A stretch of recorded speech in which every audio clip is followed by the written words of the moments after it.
WHGE 95.3 FM. Coming up, the Open Eye.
Those of us that indulge in or commit intellectual violence don't do so for the pleasure of mental masturbation or ego diddling. We do so because the chains of oppression in our people's minds are deep and difficult to remove. Good morning, my children of the sun. Welcome to the Open Eye on WHGE 95.3 FM. I'm your host and third eye optometrist, Patrice Gibbs, here to get them started, here to get your eye open. Every generation has its purpose. Ours is to reveal the truth and reverse the brainwashing. All right, let's take care of some station business so we can get it going. All right, first thing, let me get my disclaimer out the way. Where we at? There you go. The views and opinions expressed on Open Eye are those of the hosts, guests, and contributors, and do not reflect the policy or position of WHGE 95.3 FM, nor our sponsor, the Delaware Center for Homeless Vets. Any content provided by Open Eye's hosts, guests, or contributors are theirs and are not intended to malign any religion, ethnic group, company, or individual. All right. Yes, indeed. Like I said, let's get some station business out the way. A couple of PSAs here. All right. Let's see. East Side Recovery Meeting. You, your family, your friends are invited. That's every Tuesday from 7 to 8:30 p.m. at the Central Baptist Church Annex, 9th and Pine Street. That's right across the street from the radio station. All right, Sister Sherry, I see you there. Glad to see you okay. I was wondering. Okay, it's open to all men and women, young and old, who desire to recover from addictions, whether it's narcotics, alcohol, cigarette smoking, overeating. No names. These meetings are anonymous. If you are in recovery, share your experiences. Coffee, tea, and snacks will be provided. And there will be a free will offering. If you're sick and tired of being sick and tired, this meeting is for you. Please come every Tuesday. Doors open at 6:45 p.m. Sponsored by Eastside Pride and WHGE FM in conjunction with Central Baptist Church and the Afro-American Historical Society. Once again, that's sponsored by Eastside Pride at WHGE 95.3 FM in conjunction with Central Baptist Church and the Afro-American Historical Society. That's the Eastside Pride Recovery Meeting, right? And their motto is, let go and grow. All right. Moving right along. All right. Promoting children's interest in science. That's the WOW camp. At WOW Science Camp, campers build earth movers, robots, alternative energy vehicles, pan gold, create perfumes, and other fun activities. That's the WOW Science Camp. And for more information, take a fun trip each week. Make your own chocolate at the chocolate factory.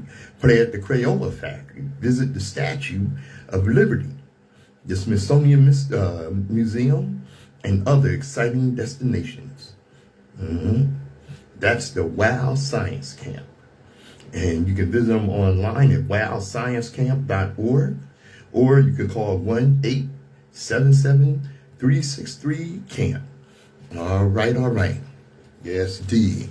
Okay, let me see who's coming up here. Brother Steve, I see you. And what's up, Anthony and Brother Vaughn? All right. I'm moving right along with our PSAs.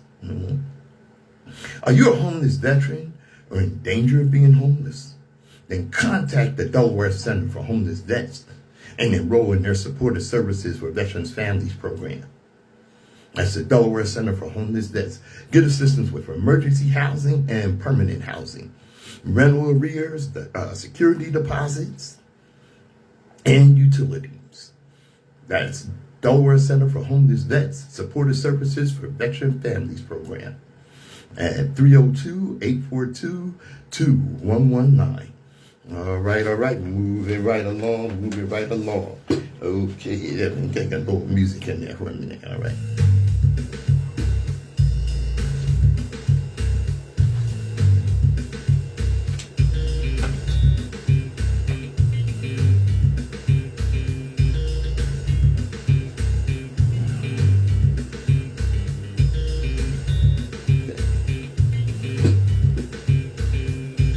WHGE 95.3 FM. Brother Jafar, I see you there.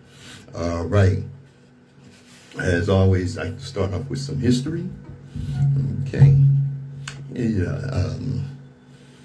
From Brother Jardea. All right. The map of our history.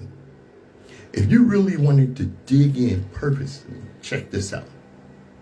You have 117 inventions alone that are on record just in America.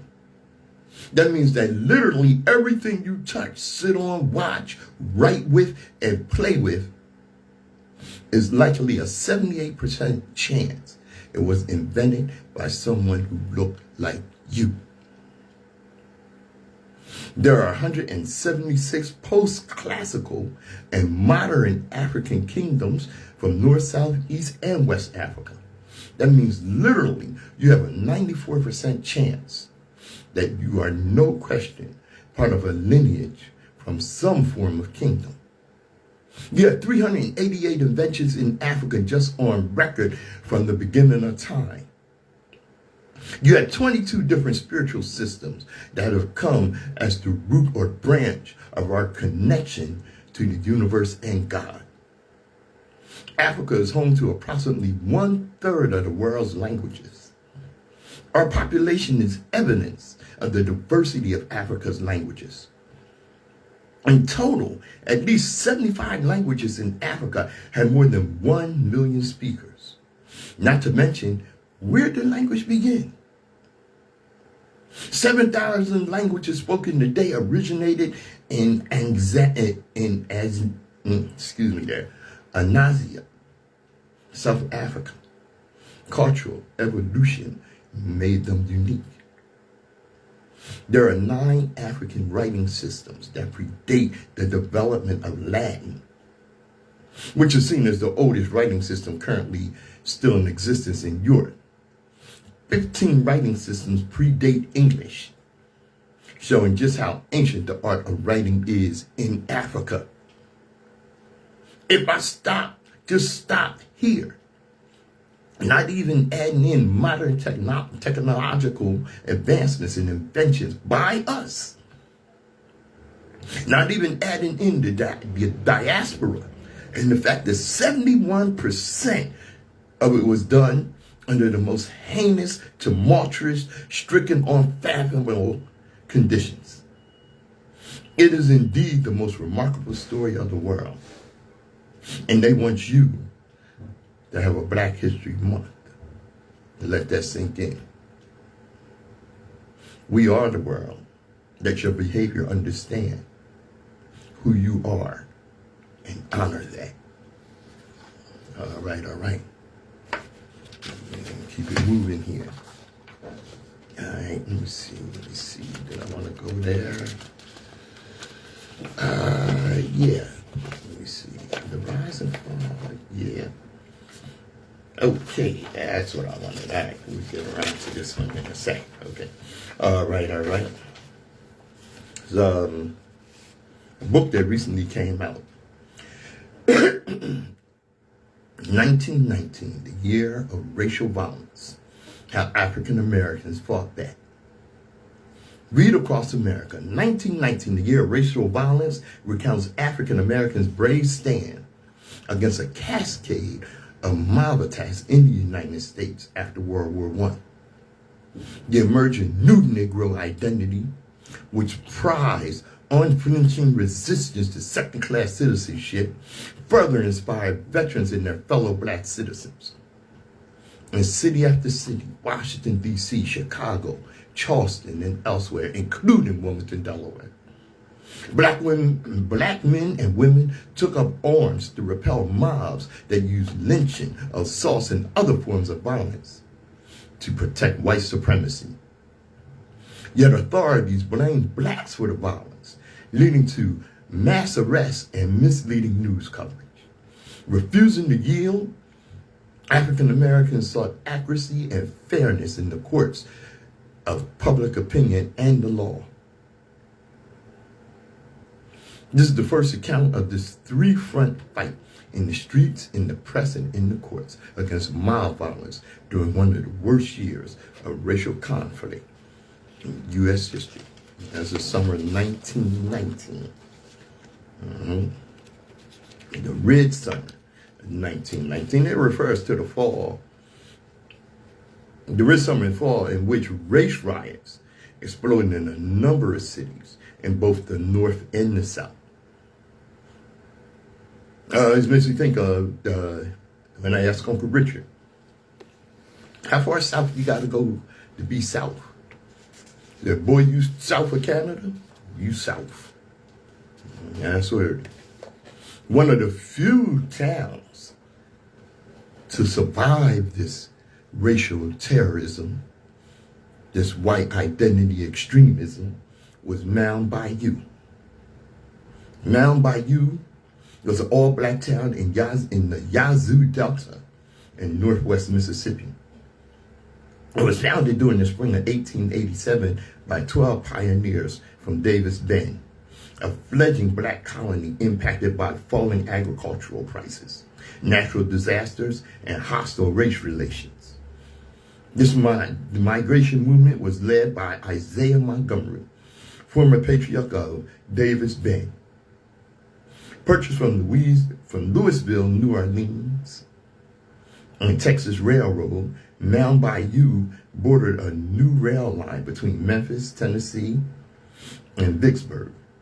From 1890 to 1950, Mound Bayou was a land of promise for African Americans.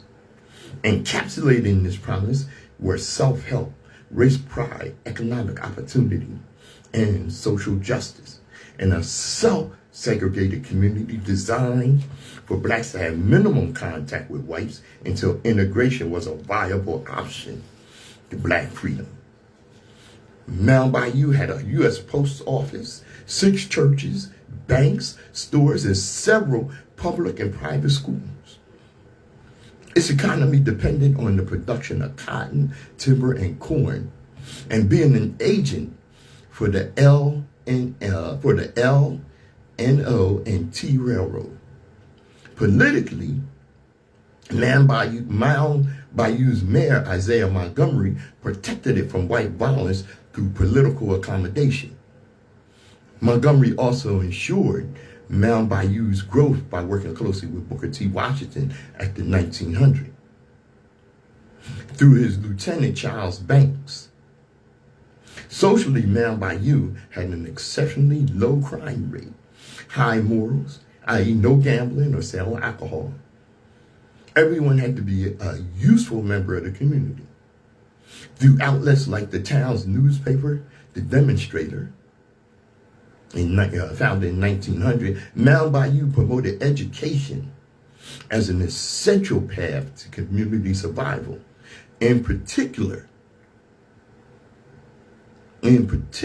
vocational education and scientific agriculture through the Mount Bayou Normal and Industrial Institute. From 1907 to 1915, this infrastructure, along with Mount Bayou's function as a railroad center, allowed it to flourish and grow to 8,000 people by 1911. Its noticeable decline occurred during the Great Migration period, in which cotton prices fell. Booker T. Washington passed away, and the black path towards freedom was redirected from independent towns towards the major cities of the United States. Despite its sharp population decline throughout the century, Mount Bayou still exists today as a predominantly black town in Mississippi with a 98.6% total black population. Mount Bayou. WHGE 95.3 FM, The Open Eye. Hey, Sister Samantha.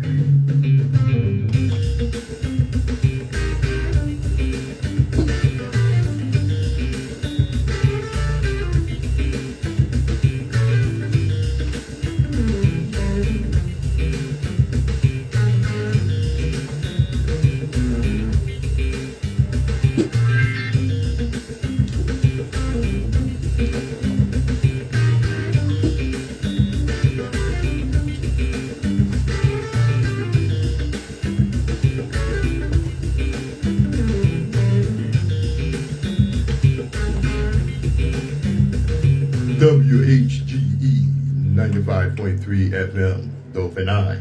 Tune in today at 3 o'clock and catch the Samantha Holland Show. She got some great guests. It's a really good show. Today at 3 on WHGE 95.3 FM. All right. You know, one of the few countries that was never colonized is Ethiopia. And that's because and I'm not saying other countries did, but they fought back. And they fought back in a way that was really African. You know, when Mussolini invaded Ethiopia in 1935, black men and women from all over the United States rallied in support. They boycotted Italian products, organized protests, used black-owned newspapers to raise awareness. They sent medical supplies to Ethiopia and literally volunteered for resistance force. Yeah. I'm talking about 8,000 men from Chicago, 5,000 from Detroit, 2,000 from Kansas City, 1,500 from Harlem and Philadelphia, and more. But all these volunteers were blocked from leaving the United States by the United States government. Only 2 of these recruits actually made it to Ethiopia, and both were aviators. And one of those 2 was John C. Robinson, the father of Tuskegee Airmen, and he became the commander of the Ethiopian Air Force. But Ethiopia wasn't fighting. Ethiopia, like I said, when they fought back, they used everything. And they showed themselves to be true Africans because they used lions, elephants. They actually used bees and wasps and taught them how to attack their opponents. Unbelievable, man. Unbelievable. I tell you what, there's nothing like them. That's why one of the few countries that did not get colonized. Yeah. WHGE 95.3 FM, The Open Eye.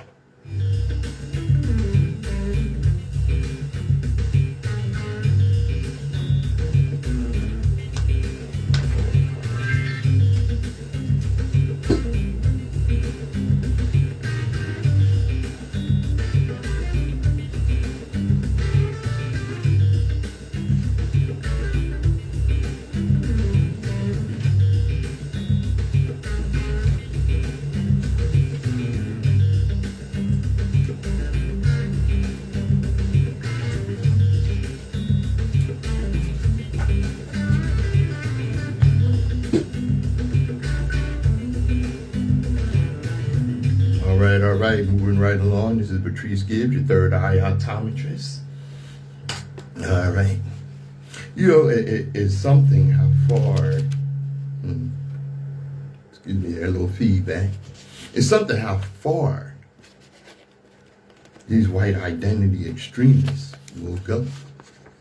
You know, we don't have money for a lot of things, but they have enough money to spend on hate. You know, Arlington National Cemetery has actually removed links on the government's website honoring women, black people, Hispanics, and Medal of Honor service members who made the ultimate sacrifice. It speaks volumes. And when I say they're willing to spend money, you know, the Black Lives Matter street painting, they actually spent money to dig it up. They got enough money for hate. The Musk Trump regime, they got enough money for hate. You could have painted over it, but not, they actually spent money to dig it up. And for those of you that were stupid enough to vote against your own interests, the orange disaster just had the USDA to cancel $1 billion in school food purchasing power and food banks. Let me explain to you when voting racism and what it looks like and voting for hatred looks like. It's from Sister Boss It Up and Get It Now. I see you, Tony. Several states have already been notified of this cancellation, and funding of few of them are blue states, but the majority are red states. And we all know red states are the absolute poorest states. They have the lowest education rates. They have the lowest employment rates. Red states have the highest utilization of government funding. That government funding that they hated so much means their children won't be able to eat free at school anymore. It means they will no longer have the use of food banks to feed their families. Now let's talk about the farmers. You know, I've seen several videos of this woman from the mayonnaise mafia asking, doesn't anybody care about Nebraska? Nebraska didn't care about his goddamn self. That's word. Let's talk about the farmers who are about to lose those contracts they voted for Trump because they didn't learn their lesson the first time around. And by farmers, I do indeed mean white farmers, because the black farmers never got any of that assistance to begin with. Okay? So they had survived on their own. And they will continue to survive because they didn't get that assistance and they weren't dependent on that. They knew they couldn't. Hey, MAGA, I think it's time to sit your children down and explain to them why they can no longer eat free meals at school. And you have no money to give them with which to buy lunch. It's time to sit down with them and explain to them you absolutely voted against their best interests. And since you're funded by blue states, you might want to tell them who their new mommy and daddy is. Okay? There was a video that comes from Occupy Democrats by way of Sister Tracy. Fox News henchman Peter Doce brutally confronted Donald Trump to his face for destroying the economy with his disastrous tariffs, while Elon Musk lurked in shame nearby. What was supposed to be a Tesla sales pitch quickly devolved into a humiliating mess. It was at the White House, having a Tesla sales pitch. President Trump, you're buying a new car while there are some folks who will see this clip at home and they are struggling with their retirement accounts down at the moment. Uncertainty about work ahead, said Doshi. And this is what this fool said back. Well, I think they're going to do great. I think our country had to do this. We had to go and do this, said the Orange Disaster. They've taken away, other countries had taken away our business. They've taken away our jobs. No, sucker, you gave them away. I did it initially very strongly against, as you know, China and some others in the first term. And it was a very successful term. We had no inflation. You have to wonder how this fool gets up and says this stuff. You talk about living in Oz. We had the greatest economy in history of our country. And then we had COVID, which we had to straighten out. The Orange Disaster conveniently eluding the fact that he was the one that effed up the pandemic response. The confrontation came during a PR event at the White House, during which Trump touted his decision to buy a Tesla. A pathetic and transparent effort to boost the plummeting stock of his oligarch puppet master's flagship company. Elon Musk himself, or as his sister calls him, elongated muskrat, was present for the proceedings, wearing the trademark sunglasses that many had speculated to hide his alleged ketamine abuse. He hid. At another point during the tacky car salesman routine, Trump was confronted by a different reporter. Mr. President, you mentioned the ups and downs in the stock market. You said it'll go up, it'll go down. But do you and your tariff policies right now bear any responsibility for the turmoil we're seeing? Oh, no. I think that Biden gave us a horrible economy. That's a lie. He gave us a horrible inflation. That's a lie. I think the market was going to go very, very bad. That's a lie. The truth, of course, is that we were hurtling towards a recession because Trump decided to hit Canada and Mexico with punishing tariffs for no discernible reason beyond exciting his xenophobic base. If anything, I have a lot of very smart people, no, you don't. Friends of mine and great businessmen, no, they're not. They're now investing because of what I'm doing. BS. Because long term, what I'm doing is making our country strong again. What is he and Elon Musk? What is that?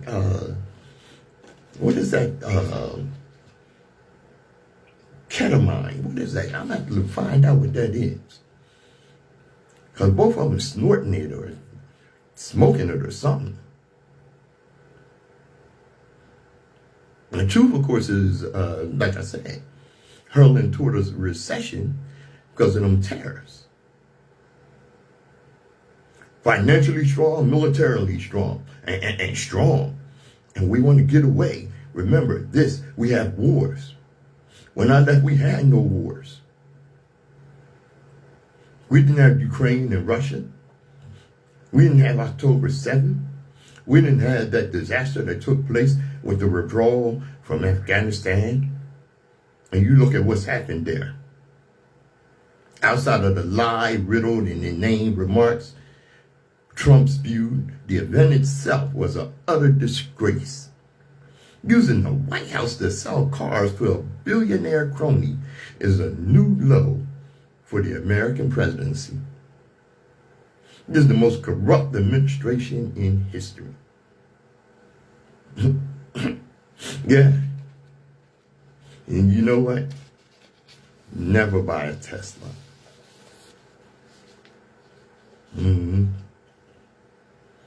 Yeah, that's right. And this is how evil this sucker is.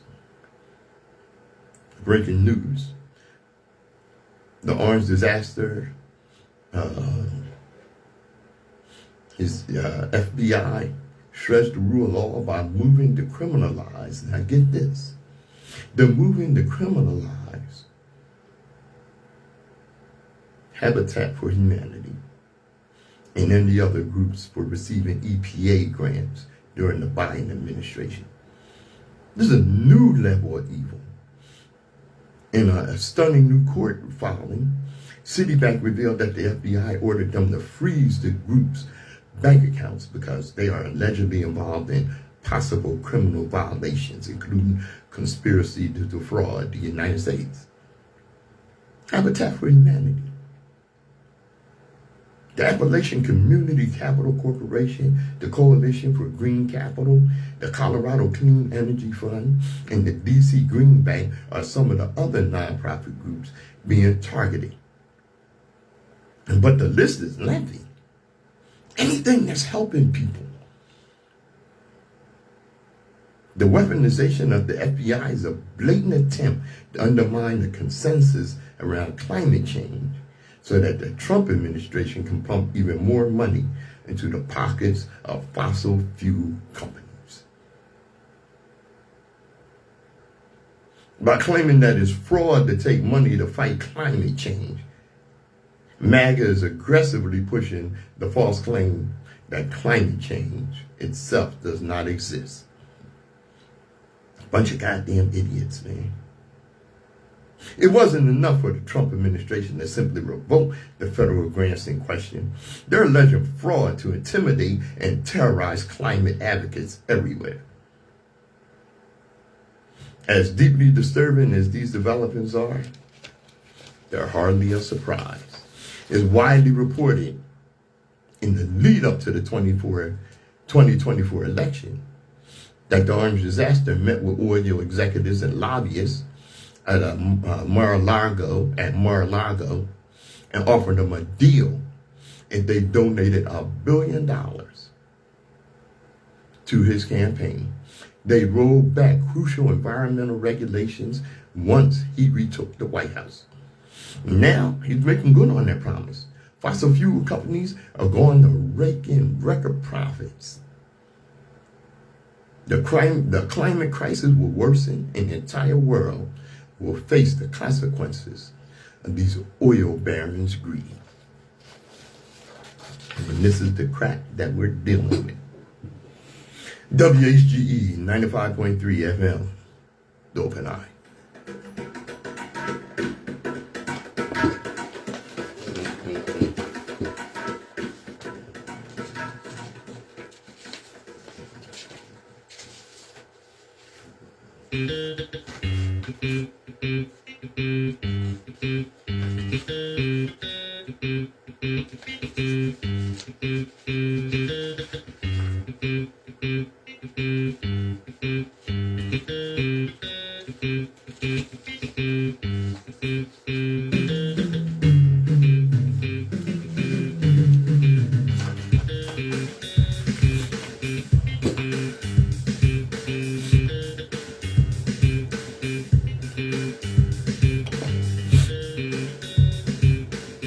All right.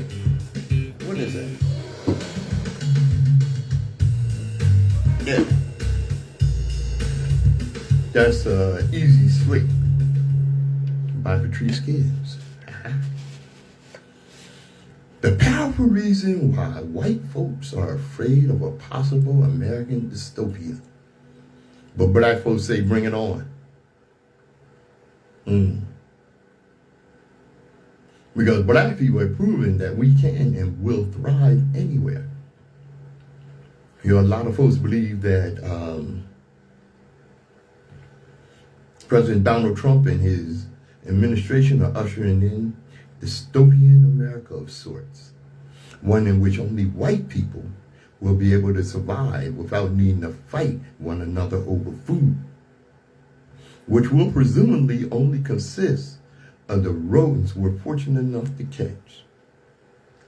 It's from Lawrence Ware from, I think from The Root. Hmm. Hey, Brother Allen.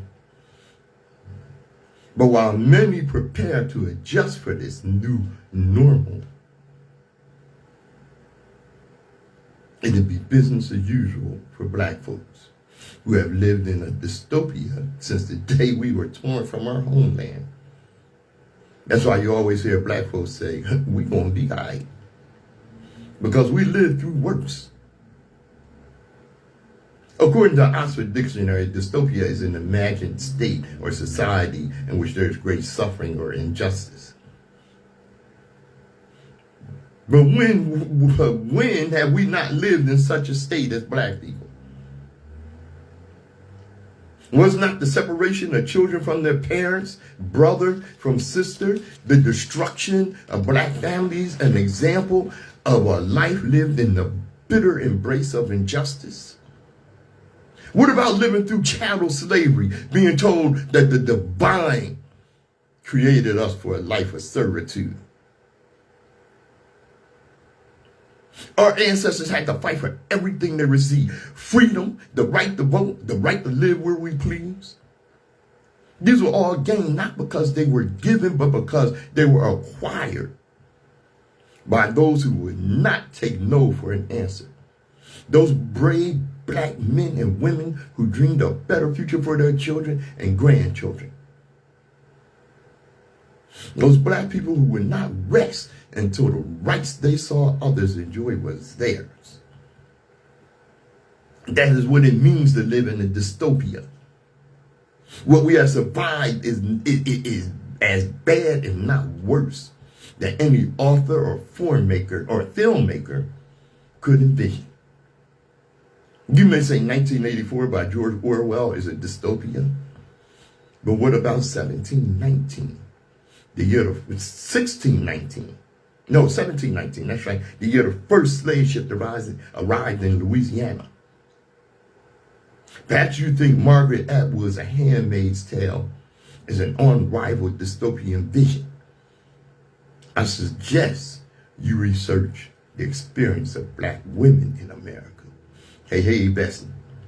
Or better yet, watch 12 Years a Slave, a dystopian film if ever there was one, and watch how Massa treated Patsy. And watch Roots, and observe how Chicken George came to be. Living in dystopia is nothing new to us. We were born in one, live in one, and yet we never lost our joy. We created art that white people tried to steal. We created food that was filled with soul. Our dystopic experience never beat us down. We were even able to find love. So yes, America is going through a reckoning of its own making. Those who voted thoughtlessly have welcomed a dystopia of their own making. But we know how to survive a dystopia. In fact, we can thrive in spite of living in one. Black Wall Street, Mount Paiute, Rosewood. We can take it. We can handle it. And we know this because we had it. I'm Patrice Gibbs.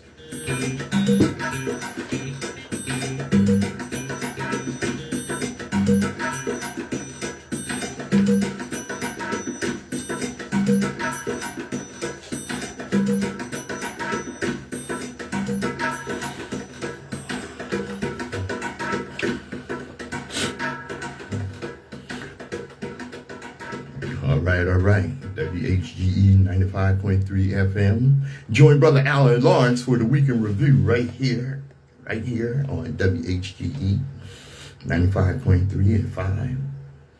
All right. Brother Lawrence will break it down for you. You know, it's something I had a discussion with my friend, with my buddy, about these Democrats. And how weak they are. How sorry they are. Damn, bad enough we got to put up with these crazy ass Republicans. who are on a mission to destroy the U.S. government.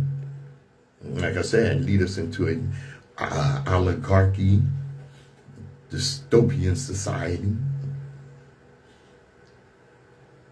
Yeah, where there are only the haves and have-nots. Now we got to deal with the Democrats that won't stand up. They won't stand because the Democrats are nothing but Republican light. They don't understand the nuances of compromise. That's why they let the Republicans steamroll. Because the Republicans, to them, compromise is do it our way or go to hell. The Democrats bend over and let them Republicans grease them up with no fight back.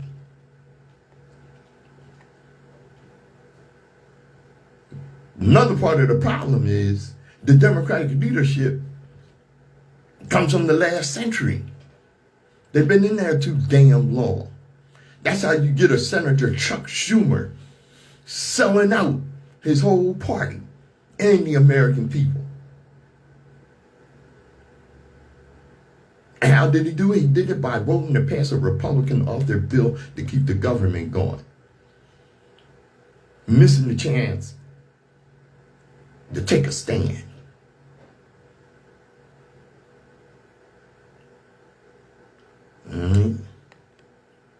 Some people are calling me the biggest betrayal since Fredo sold out Michael in The Godfather 2. Senate Minority Leader Chuck Schumer, a spineless, weak-ass old man, voted in support of a partisan spending bill that will keep the government open, but will also get the ball rolling for elongated Muskrat and Junior President Orange Disaster to begin directing funds wherever they see fit. They needed 60 votes. They got them. Because Senate Minority Leader Chuck Schumer and 9 others voted to advance the House-passed spending bill to a final vote, with the Orange Disaster himself praising Schumer for the move. Didn't I tell you right there, there's something wrong here? Chuck Schumer, you sorry son of a bitch. Son of a flea-bitten bitch. If you getting praise from Donald Trump, you effing up. So right out. And got nothing for it. Now, many Senate Democrats, as well as House Democrats, they're actually pissed. They're seething. And they see it as a capitulation in the party's first real leverage point in Trump's second term. And sorry, Schumer took to the Senate floor to claim that preventing a government shutdown. He also stops Musk in his Department of Government Efficiency, which is not a real department. Okay. This is gonna stop folks from shutting down more federal programs while no one's at home. You know? Yeah, and there's a deep sense of outrage and betrayal. And this is not just progressive Democrats, it's across the board, the entire party. And that's according to Representative Alexandria Ocasio-Cortez. She said it's a huge slap in the face, and it is. If Schumer is having trouble realizing what side he's on, just know that Trump took the Truth Social to praise his sorry ass. And, you know, his reason was because it's going to cause chaos. Okay, people are losing jobs. Grocery prices are off the hook. Children are going hungry. Social services are being cut. Man, if the gas prices keep going the way they're going, I'm either going to be riding the bus or riding my electric bike. And then I got to be careful with that because the damn electricity then went up. But this is going to cause chaos. Damn, Democrats. Jeez Louise, that's how I said, man. Draw a spine. Now that's what get somebody to paint over that yellow stripe running down your backs. WHGE 95.3 FM. Dope and I.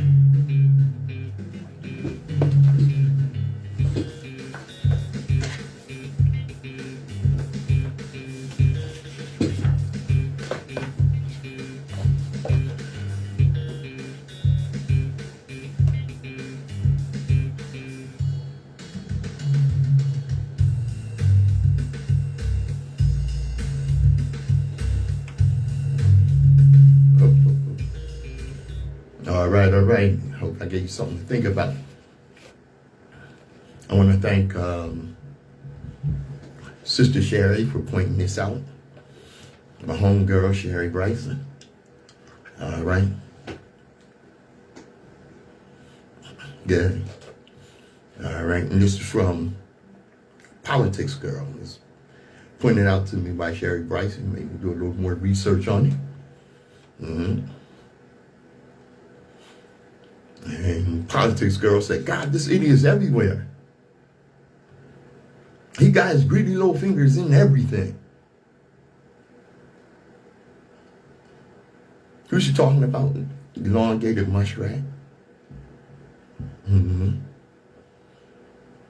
If he's not trying to buy a Supreme Court seat in Wisconsin or hawk his cars on the White House lawn, he's now writing individual bills for individual states. Elon's most recent push is Delaware, right here in Delaware, with Senate Bill 21 or SB 21. And I would normally call attention, and I wouldn't normally call attention to a specific state, but if Elon is working so hard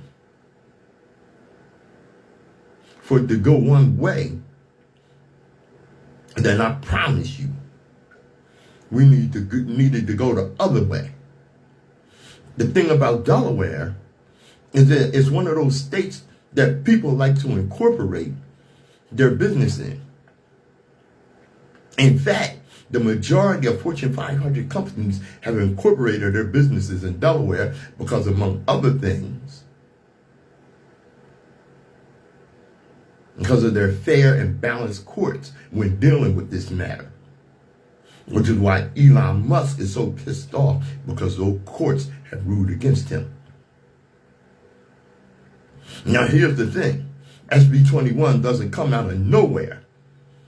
A judge in Delaware, the first female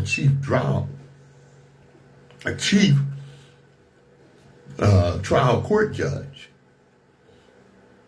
recently ruled against Elon Musk in a $56 billion pay package case. Musk then attacked her using the radically veiled sexist language, calling her, among other things, a radical far left activist cosplaying as a judge. And then he publicly eviscerated her to his millions of followers on X. That's what, Twitter is now. So this bill, which to alarm you even more, that just passed the Delaware Senate 20-0 and goes on to their House, was written by Elon's own attorneys, the firm that represents Tesla. It is a bill that ultimately transfers wealth from places like pension funds and retirement accounts and everyday investors to insider billionaires who want to avoid legal accountability. It also includes language that conveniently carves out parts of the bill to benefit elongated muskrat and similar tech billionaires.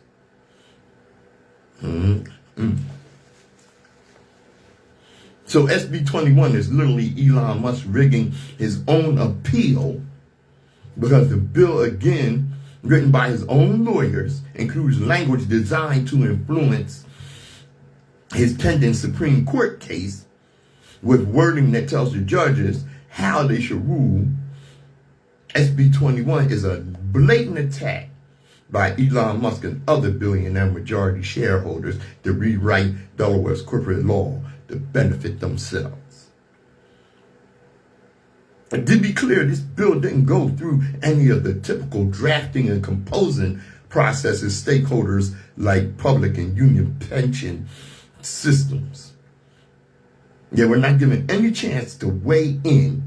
National and international investor protection groups are all coming out against this bill because they were completely shut out of its preparation and are now being forward as they stand up against it all. As they stand up against it. All this should feel outrageous to you. It should feel shocking. It should feel sickening. But when we've got the Delaware governor telling people that they need to, quote, get this case right for Elon Musk. You effed up, Delaware. This is what Matt Myers said. You need to get this case right for the elongated muskrat. That's great advice, Governor. Just forget the law and make sure the world's richest man is happy. Honestly, what has happened to us? America, this can't be who we are. If SB 21 becomes law, it's essentially surrendering to the billionaires and letting them know they can do anything.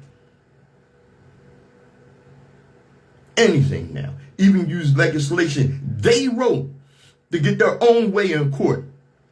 Right now, our judicial branch is the only thing holding up American democracy and values this bill. And just one more attack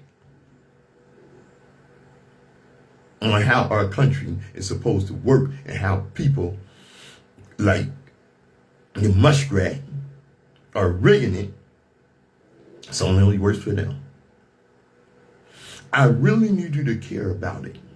I need you to talk to people like the governor and elongated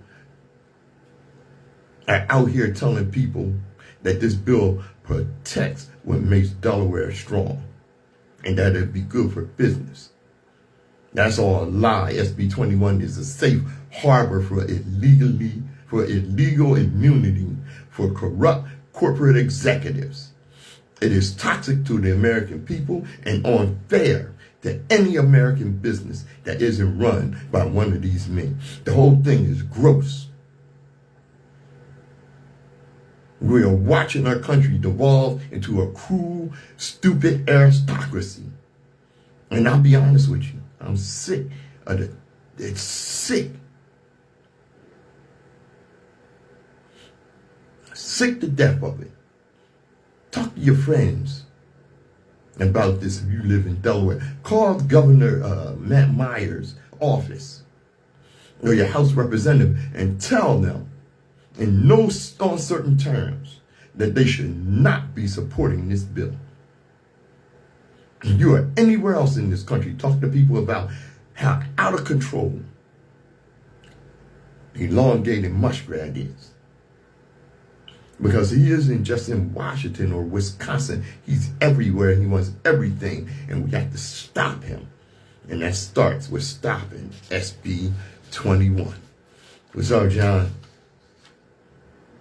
It's a disaster. That's what it is. It's an absolute disaster. And there's a, go on Delaware online. There's an opinion piece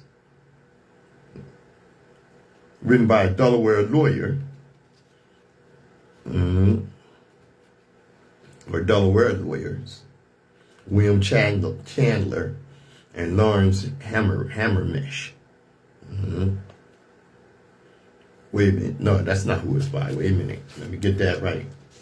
Because what he's doing is, it was by Greg Veraldo, who's a partner and head of Bernstein, Little Witch Burger, and Grossman's Delaware office.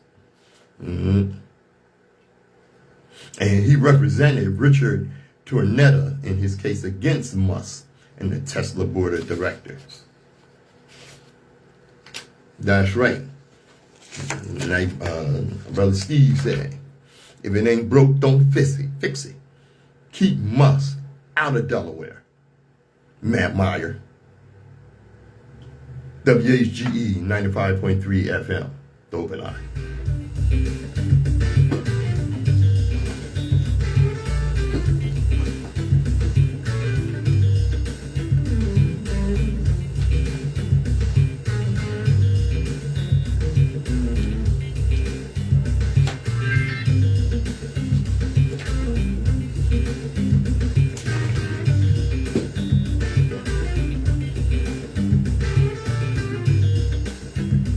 WHGE 95.3 FM. This is The Open Eye with your host, Third Eye Optometrist Patrice Gibbs. You know, it's really interesting and disturbing how our people will accept a particular dogma or understanding and defend that understanding even to the point of violence.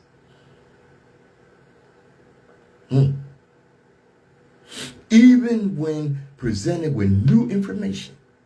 And this is across the board. Christians, Muslims, Moorish, Hebrew, Israelite, the conscious community. I've seen people actually threaten bodily harm. Damn, y'all forgot the mission. Pay attention, there's levels to this. Wait. So you mean to tell me that you believe that while the brutal enslavers were raping your grandmothers, castrating and lynching your grandfathers, that amidst this brutality, they gave them a religion to empower them?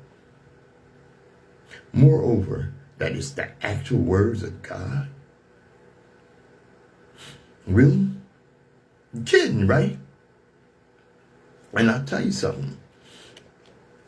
And you read the Old Testament, the God of the Old Testament,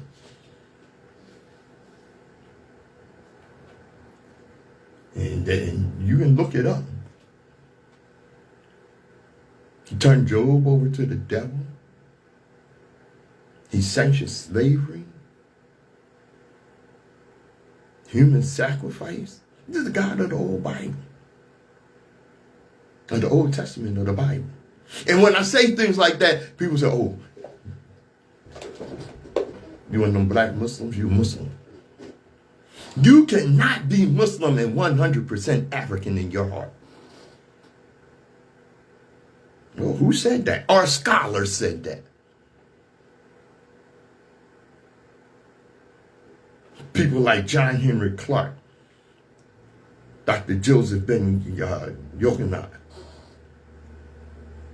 Had one brother say, well, that sounds a little bogus, even in the traditional sense of being a Muslim.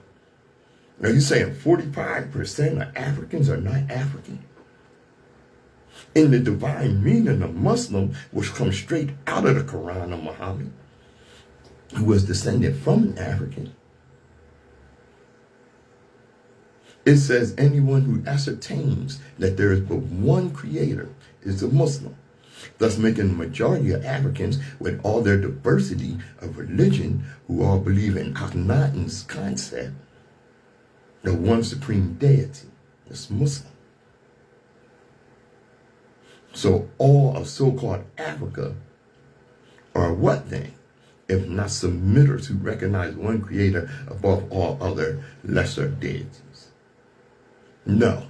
Let me tell you something.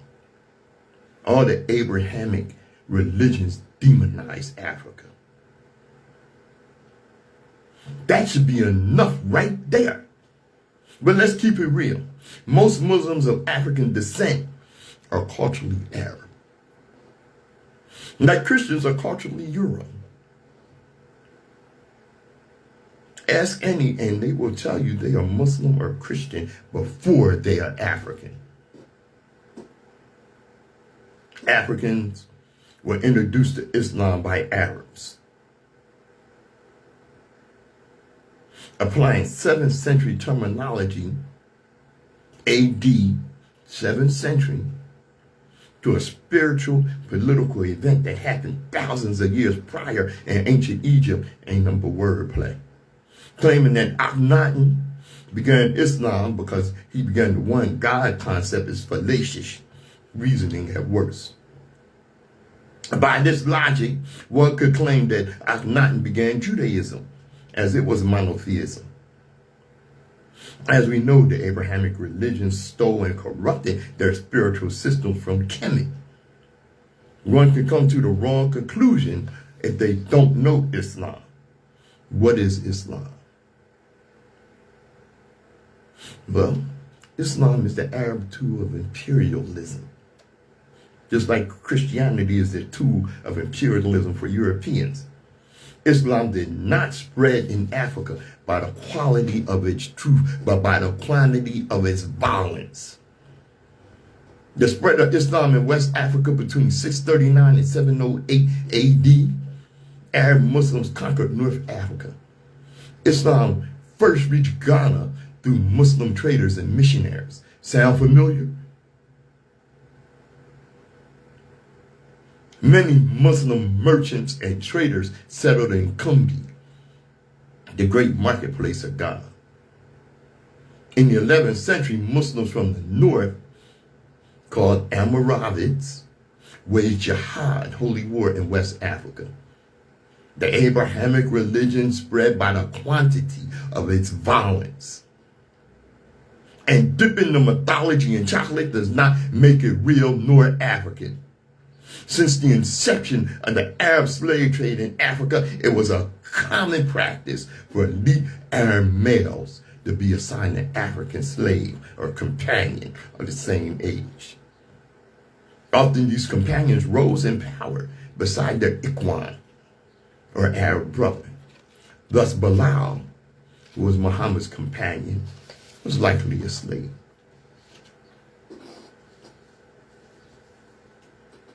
See, when I say that kind of stuff, I lose some friends. And that's okay. I don't give a damn. Because in the words of Dick Gregory, I understand what's dangerous is when the universe picks you and you put the magic glasses on. There's rules that go with them. You can never take them off. You never see things as they're supposed to be. You see things as they are, and you can never force anyone else to wear them. That's a quote from Dick Gregory. See, when you become conscious, people get confused about that. I mean, quote from young Pharaoh. You think that your world's going to become some fairy tale place that you can just throw around and ride on your unicorn or Pegasus. No. No. Becoming conscious makes it harder. The view from the bridge is lonely. It makes it harder. You have to sit back and watch your family celebrate Christmas knowing it's BS and it's a pagan holiday. Here you are conscious and your girl looking at you crazy about buying some Valentine gift. And Valentine is about pedophilia. Little eros. From the Greeks. It makes it harder.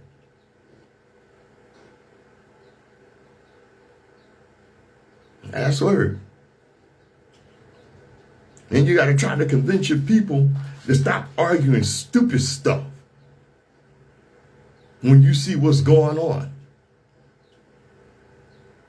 Once you put on the magic glasses, you can't take them off. WHGE 95.3 FM, the Open Eye.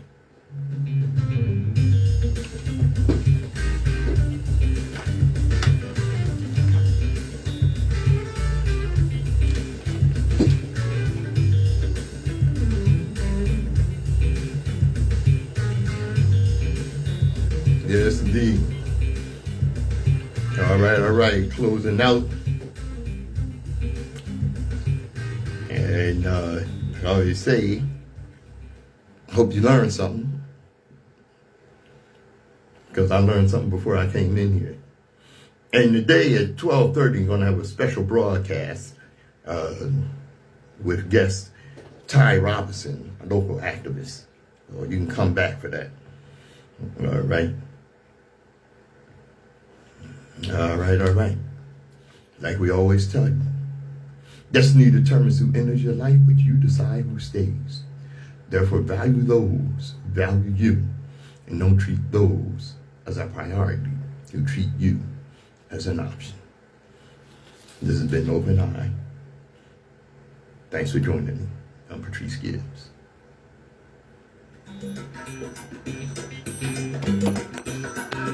All right. Oh, you didn't think I was going to forget, did you? Global African supremacy. Because the world was a much better place when the black man ruled.